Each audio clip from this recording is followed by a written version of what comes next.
Hello everyone, welcome to my YouTube channel. Friends, 7वें चरण की बहाली को लेकर के सचिवालय से एक बहुत बड़ी अपडेट निकल के आ रही है। आइए फ्रेंड्स, इसे हम विस्तार से जानने का प्रयास करेंगे। उससे पहले फ्रेंड्स, यदि आप मेरे चैनल पर पहली बार आए हैं तो चैनल को सब्सक्राइब और बेल आइकन को प्रेस करना ना भूलें ताकि आने वाले हर वीडियो का नोटिफिकेशन सबसे पहले आपको मिले। फ्रेंड, जैसा कि मैंने आपको बताया था कि विनीता मैम, सिद्धार्थ कश्यप जी और भी बहुत सारे मेंबर्स सचिवालय के दौरे पर गए हुए हैं। तो आइए फ्रेंड्स, हम जानेंगे कि उस दौरे पर 7th फेज के लिए क्या कुछ अपडेट निकल के आया है। उससे पहले मैं बता दूं फ्रेंड्स कि जैसा कि आपने स्क्रीन पर देखा कि 7वें चरण में कौन सी नियमावली लगेगी, 2020 या 2022। तो मैं बता दूं कि बिहार सरकार ने अभी तक 2022 की नियमावली तैयार नहीं की है। 7th फेज के अभ्यर्थियों के मन में बहुत सारे डाउट्स आ रहे हैं। इस वीडियो में मैं उनके सारे डाउट्स को क्लियर करने वाला हूं। आपने स्क्रीन पर देखा है कि पहला डाउट्स आपका ये था नियमावली कि 20 लगेगा या 22। दूसरा है कि 1 to 5 में बीएड वाले को मौका मिलेगा या नहीं। तीसरे डाउट्स थे आपके सीटेड बीटेड का वेटेज मिलेगा या नहीं। चौथे डाउट्स हैं आपके कि एज रिलैक्सेशन क्या होगा। इसके अलावा भी आपके जो भी डाउट्स हैं आज मैं इस वीडियो में आपको क्लियर कर देने वाला हूं। उसके बाद आपके मन में कोई भी डाउट्स नहीं रहेगा। आप स्क्रीन पर देख रहे हैं कि नियमावली 2020। जी हाँ फ्रेंड्स, बिहार सरकार की ये नियमावली 2020 है। मैं इसी नियमावली के जरिए आपको पूरे डाउट्स आपके मैं क्लियर कर दूंगा।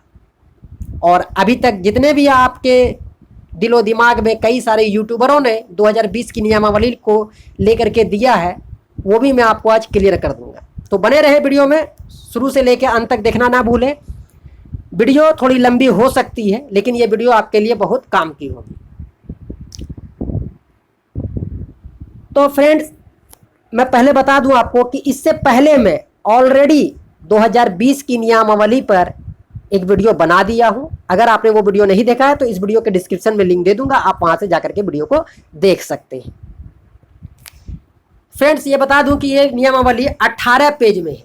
आप स्क्रीन पर देख रहे हैं फ्रेंड, ये 18 पेज की नियमावली है। मैं आपको दिखा दूं तो इतना तो पढ़ना यहाँ पर संभव नहीं है, नहीं तो वीडियो काफ़ी लंबी हो जाएगी। इसलिए फ्रेंड्स, मैं शिक्षक बहाली से जो भी इस नियमावली में कहा गया है उसी बिंदुओं पर मैं चर्चा करूँगा। अदर बिंदु को मैं इस पर चर्चा नहीं करूँगा। आप देख सकते हैं 18 पेज की ये नियमावली है। और ये बता दो फ्रेंड्स कि ये नियमावली 21 अगस्त 2020 को बनी थी। 21/8/2020। तो फ्रेंड्स, उससे पहले मैं बता दूं कि 7th फेज के अभ्यर्थी कई ग्रुपों में बढ़ गए हैं। बढ़ गए हैं तो बढ़ गए, अच्छी बात है। मैं सभी ग्रुप वालों से, अध्यक्ष मेंबर से ये रिक्वेस्ट करना चाहूँगा कि आप कितना भी ग्रुप बना लें, लेकिन हर ग्रुप का एक ही मूल उद्देश्य होना चाहिए कि 7वां चरण का नोटिफिकेशन 100 समय पर आए और 7वें चरण की बहाली 100 समय पर पूर्ण होना चाहिए। 6ठे चरण की बहाली वाला हाल नहीं करना है कि 3 साल के बाद बहाली पूर्ण होगी, ऐसा नहीं करना है। आप सभी को मैं अपने चैनल के माध्यम से बार बार रिक्वेस्ट करता हूँ, बता चुका हूँ कि 7th फेज की बहाली को फंसाने के लिए एक से एक कोर्ट का मास्टर्स यहाँ बैठा हुआ है। मैं पहले भी कई वीडियोस पर बना चुका हूँ। एक कहावत आपने सुना होगा कि घर में आग लगा घर के चिराग से। एक कहावत और भी आपने सुना होगा, घर फूटे गमार लूटे। आप सभी को मालूम है कि बीटेड वाले लगातार धरना प्रदर्शन कर रहे हैं 7वें चरण की बहाली को लटकाने के लिए, और दूसरी तरफ 7वें चरण के अभ्यर्थी ही अपनी छोटी छोटी मुद्दाओं को लेकर के ग्रुप बना करके 8-10 लोग चले जाते हैं सचिवालय का दौरा करने। सर, ये रिलैक्सेशन मिलेगा कि नहीं मिलेगा, नहीं तो कोर्ट जाऊंगा। सर, वेटेज नहीं दीजिएगा, कोई कहता है सर वेटेज दीजिएगा, नहीं तो कोर्ट चले जाऊंगा।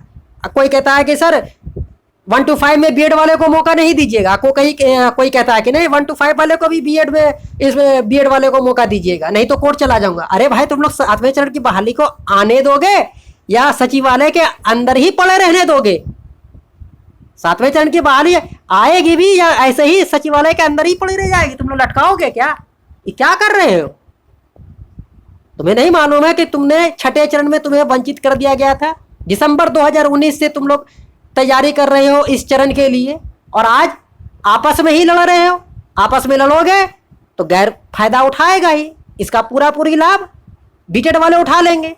तो मैं प्लीज़ ऐसे अभ्यर्थियों से हाथ जोड़कर रिक्वेस्ट करता हूं कि आप सभी सचिवालय का दौरा छोटे छोटे मुद्दों को लेकर के ना जाए। जब दीपक कुमार जी ने, शिक्षा मंत्री जी ने, रवि प्रकाश जी ने जब कह दिया है कि आप लोगों के हित में ही नियमावली तैयार की जाएगी, तो फिर आप लोग मानते क्यों नहीं? आप लोग मानिए उनकी बातों को, पहले नियमावली आने दीजिए, उसके बाद फिर जो होगा वो देखा जाएगा। आइए फ्रेंड्स, मैं वीडियो को ज़्यादा लंबा नहीं करना चाहूँगा। मैं विनम्र निवेदन करता हूँ कि 7th फेज के अभ्यर्थी जो भी एक्टिव मेंबर्स हैं वो अपने हिसाब से काम कर रहे हैं, उनको करने दीजिए। नए नए जो ग्रुप बन रहे हैं वो पब्लिक को गुमराह ना करें और सचिवालय के ज़्यादा दौरा करने से बचे। आइए फ्रेंड्स, ये आप देख लीजिए। तो मैं आपकी जानकारी के लिए आपको दिखा दूं कि ये नियमावली 21 अगस्त 2020 को बनी थी। आप देख सकते हैं।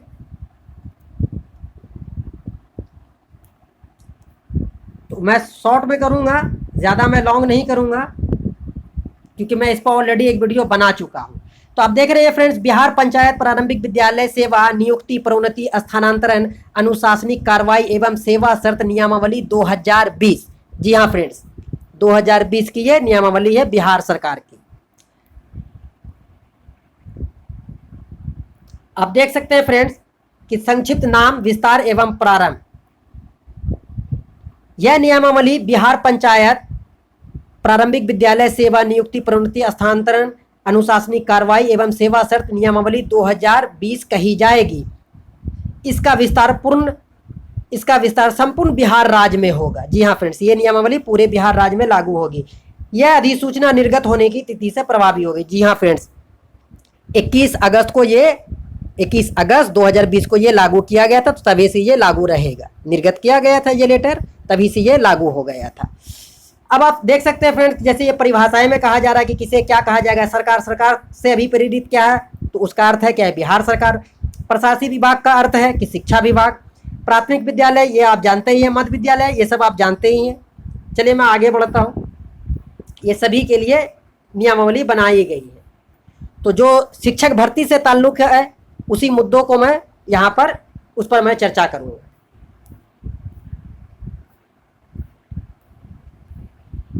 यहाँ पर आप देख सकते हैं फ्रेंड कि इसमें 2 तरह के शिक्षक की बहाली होगी। पंचायत प्रारंभिक शिक्षकों की श्रेणी, तो उसमें आ जाएंगे प्रखंड और पंचायत, ये 2 तरह की।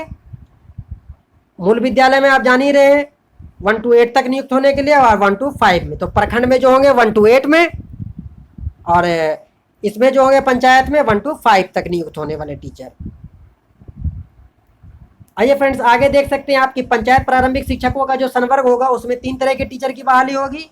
मूल कोटि 1 to 5, स्नातक कोटि 6 to 8, मध्य विद्यालय के प्रधान अध्यापक, इन तीनों तरह के टीचरों की बहाली होगी। आइए फ्रेंड्स, अब हम जानते हैं नियुक्ति हेतु न्यूनतम अर्हता क्या है। तो ये सब तो आपको मालूम है कि कितना % आपको DLED और BEd में चाहिए, ये सब तो आप जानते ही हैं फ्रेंड्स। मैं वीडियो को ज़्यादा लंबा नहीं करना चाहूँगा।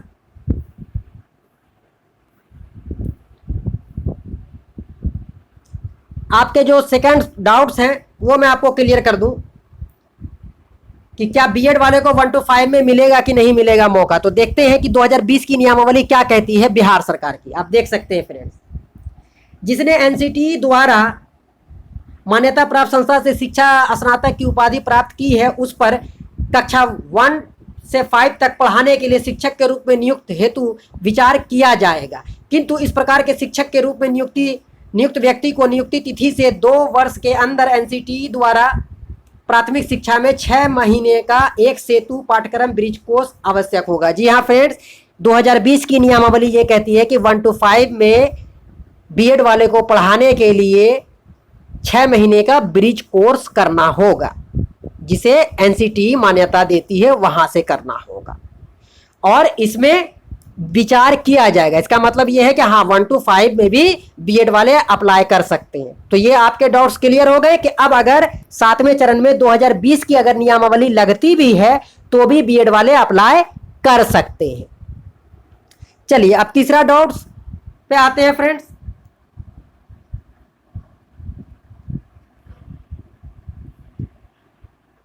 ये तो आपको मालूम ही है कि 6 to 8 में गणित विज्ञान, सामाजिक विज्ञान, भाषा शिक्षक के टीचर बनेंगे। और क्या क्या अर्हता होनी चाहिए, तो 2 साल से तो कम का कोई भी कोर्स नहीं चलेगा, चाहे वो डीएड हो या बीएलएड हो। हाँ उससे पहले जो बीएड 1 वर्ष का चलता था वो भी चलेगा। तो यही सब चीज़ दिया हुआ, कितना परसेंट, ये सब तो आप बखूबी जानते ही हैं। इस पर मैं चर्चा नहीं करूँगा, नहीं तो वीडियो काफ़ी लंबी हो जाएगी।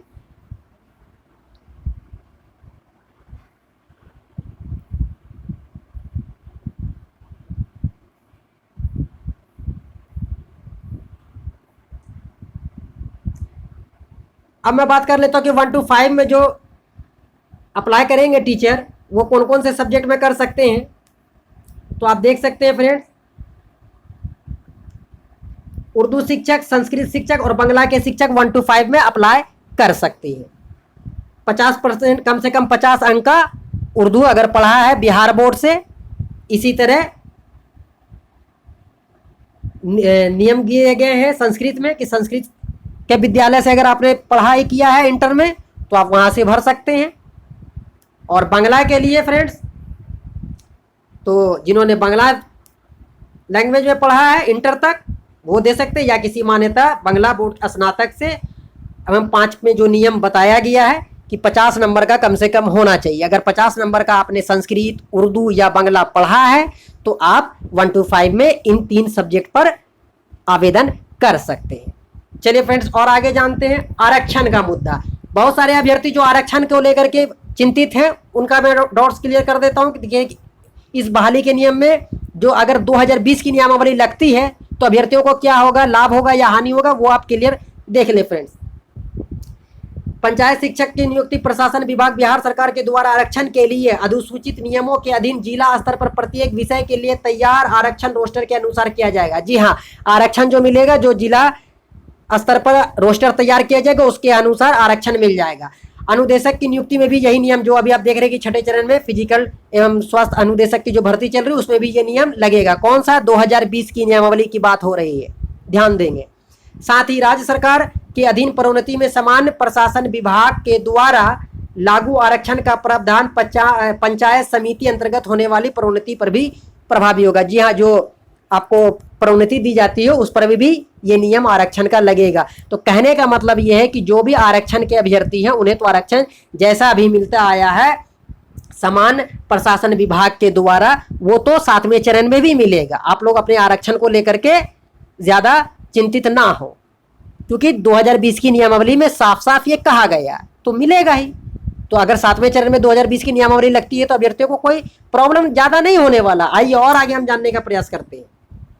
महिला एवं दिव्यांगजनों की नियुक्ति कैसी होगी, तो सीधी नियुक्ति से भरी जाने वाली जो न्यूनतम होगी वो 50% सीट महिलाओं के लिए नियुक्त की जाएगी। जी हाँ, जैसा कि शिक्षा मंत्री कहते हैं कि 1.25 लाख आएगी, और आप लोग भी अंदाजा लगा रहे हैं कि कम से कम मेरे चैनल के माध्यम से बार बार कहा जा रहा है कि 1 लाख प्लस सीट आनी चाहिए प्राइमरी की, 1 लाख प्लस सीट आनी चाहिए प्राइमरी की।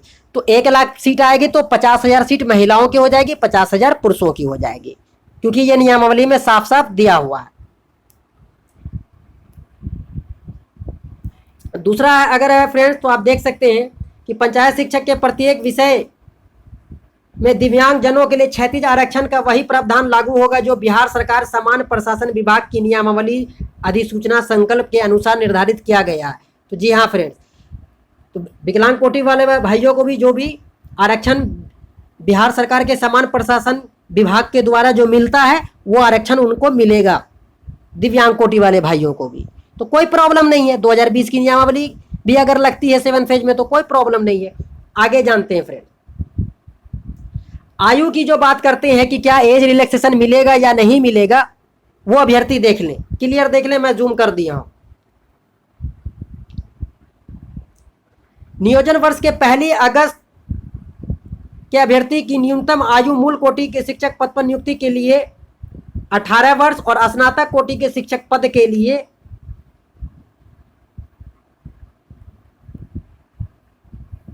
के लिए 21 वर्ष। जी हाँ फ्रेंड्स, आप देख सकते हैं स्नातक कोटि के शिक्षक के लिए 21 वर्ष।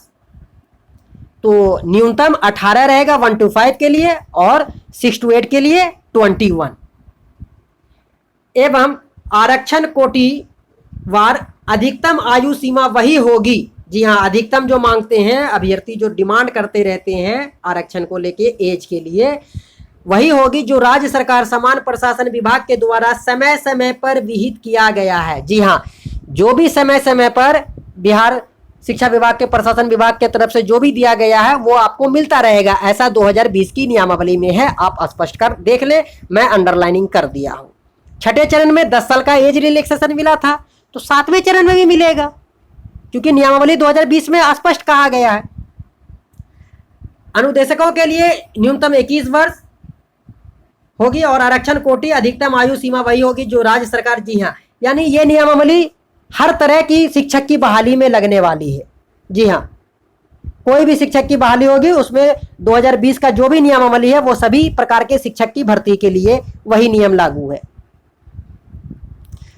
तो अब आपके पूरे डाउट्स क्लियर हो गए कि एज रिलैक्सेशन आपको मिलेगा कि नहीं मिलेगा। तो स्पष्ट मिलेगा, क्योंकि यहां पर क्लियर लिखा हुआ है कि अधिकतम आयु सीमा वही होगी जो राज्य सरकार समान प्रशासन विभाग के द्वारा समय समय पर विहित किया गया है। तो छठे चरण में 10 साल का छूट मिला था, इस साल भी मिल जाएगा।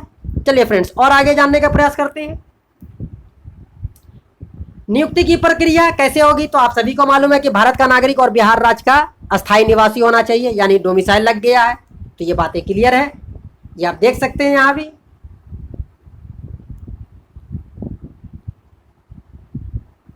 चलिए फ्रेंड्स, और आगे बढ़ते हैं।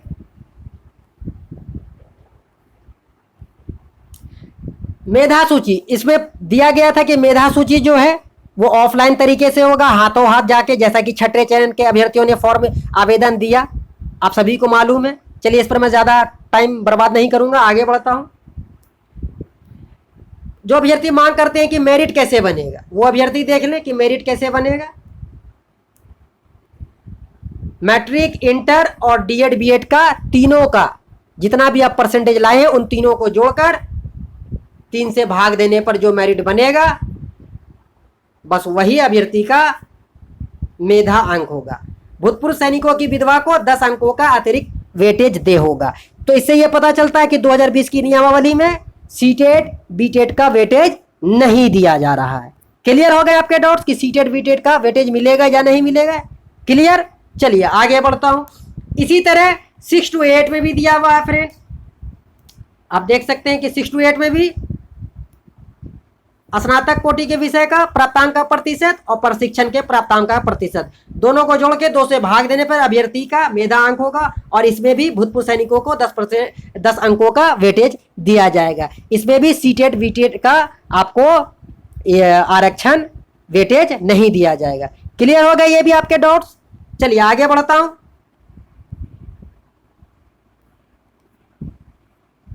ये आप देख सकते हैं फ्रेंड्स कि नियमावली जो तैयार हुई है, अध्यक्ष, सदस्य, सचिव सब हैं। तो अब मैं बात कर लेता हूं फ्रेंड्स। तो ये यहां तक थे आपके टीचरों की बहाली के लिए ये नियमावली। तो अब मैं क्लियर कर देता हूं आपके डाउट्स फ्रेंड्स कि अब जो आप लोग देख रहे हैं कि 2022 की नियमावली, तो मैं बता दूं कि 2020 की नियमावली को संशोधन करके 2022 का नियमावली तैयार हो रहा है। क्लियर? कैसे होगा वो भी मैं आपको बता देता हूं कि 2020 की जो नियमावली है उसी को संशोधन करके 2022 बनेगा। 2020 में ऑफलाइन के का जिक्र है, लेकिन 22 में ऑनलाइन हो गया। आप सभी के रिक्वेस्ट पर यह काम हो रहा है। 7th फेज के अभ्यर्थियों का डिमांड है कि बहाली ऑनलाइन सेंट्रलाइज हो, तो इसको संशोधन करके इसमें ऐड किया जाएगा। क्लियर हो गए? रही बात कि सीटेट का और बीटेट का वेटेज मिलेगा कि नहीं मिलेगा, तो वेटेज के लिए दीपक कुमार जी ने स्पष्ट कर दिया है कि वेटेज मिलेगा। तो ये 2022 की नियमावली में वेटेज चला आएगा, तो ये संशोधन हुआ। एज रिलैक्सेशन छठे चरण में 10 साल मिला था, अच्छी तरह मालूम है। इसमें कितना मिलेगा? तो दीपक कुमार जी का कहना है कि अभी मैं इस पर कुछ नहीं कह सकता हूं। तो आप लोग अंदाजा लगा लीजिए कि जो 10 था तो हो सकता है 12 मिलेगा या 8 भी हो सकता है। तो इसमें ज्यादा परेशान होने की तो अभ्यर्थियों को जरूरत नहीं है, क्योंकि 2020 की नियमावली में संशोधन हो रहा। तो भाई जो अगर थी तो दीपक जी से स्पष्ट पूछा गया, विनीता मैम ने क्लियर किया इस बात को, तो उन्होंने कहा कि आप लोगों के हित में ही नियमावली तैयार की जा रही है 7वें चरण की। तो फिर अब तकलीफ क्या है अभ्यर्थियों को, इसमें डाउट्स क्या है? कोई डाउट्स नहीं होना चाहिए।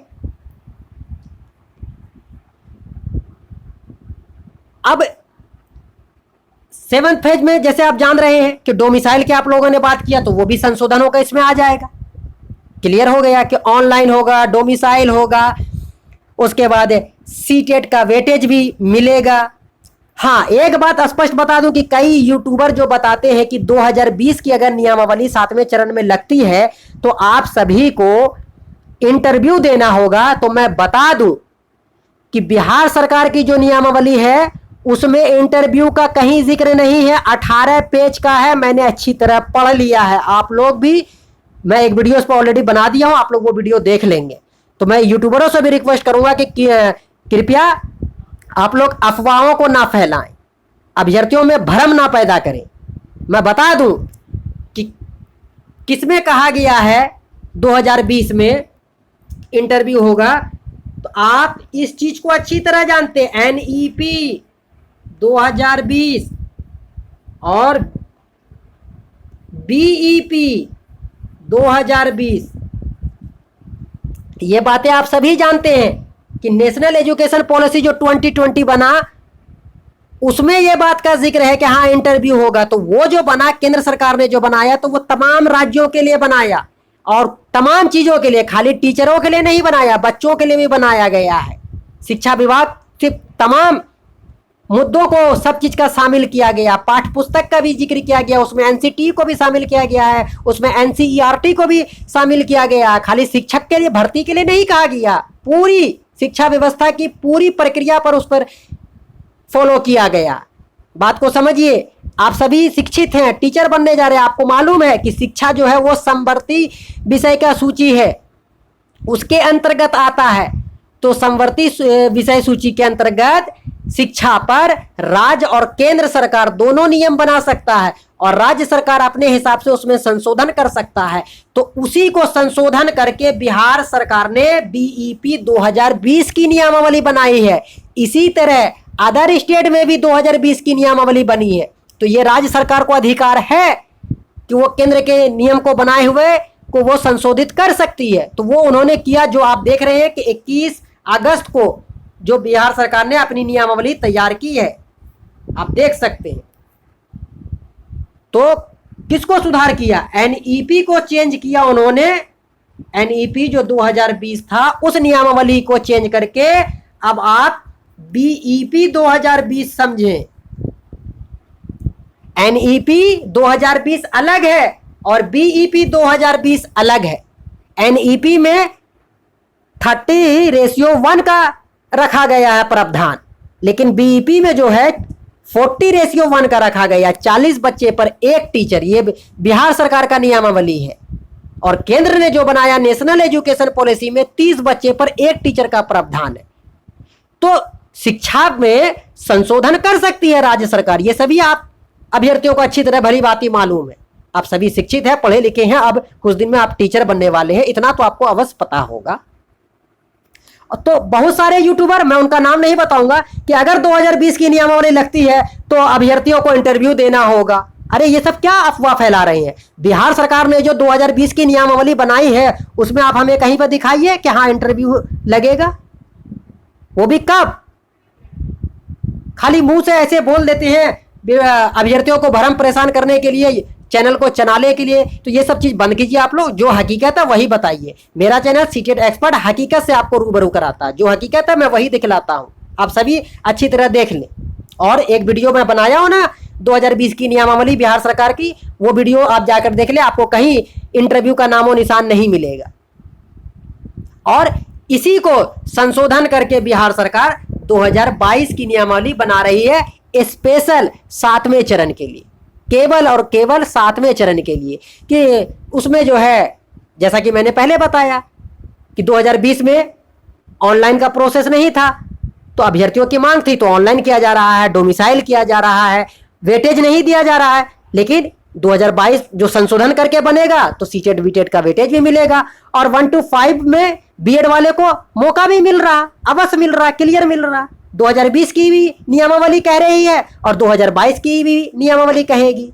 तो अब अभ्यर्थी सचिवालय का दौरा लगाने लगते, चक्कर लगाने लगते, वो कहता अगर नहीं मिलेगा तो मैं कोर्ट चला जाऊंगा, बीएड वाले को मौका। अरे बीएड वाले को, भाइयों को मौका मिल रहा भाई 1 to 5 में, दोनों डीएलएड बीएड वाले 1 to 5 6 to 8 दोनों में अप्लाई कर सकते हैं, चाहे वो डीएड के अभ्यर्थी हो चाहे वो बीएड के अभ्यर्थी हो।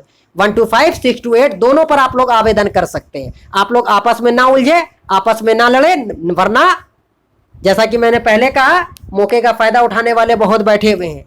इसलिए आप तमाम अभ्यर्थियों से रिक्वेस्ट है, गुजारिश है कि आप लोग इस तरह की एक्टिविटी ना करें और जल्द से जल्द नियमावली निकलवाने का प्रयास करें। इसके लिए काफ़ी ग्रुप के मेंबर अध्यक्ष एक्टिव रूप से कार्य कर रहे हैं, कई जिलों की रिक्तियां भी आ गई है। जल्द ही आप सभी को 2022 सातवां चरण की नियमावली आपको देखने को मिलने वाली है।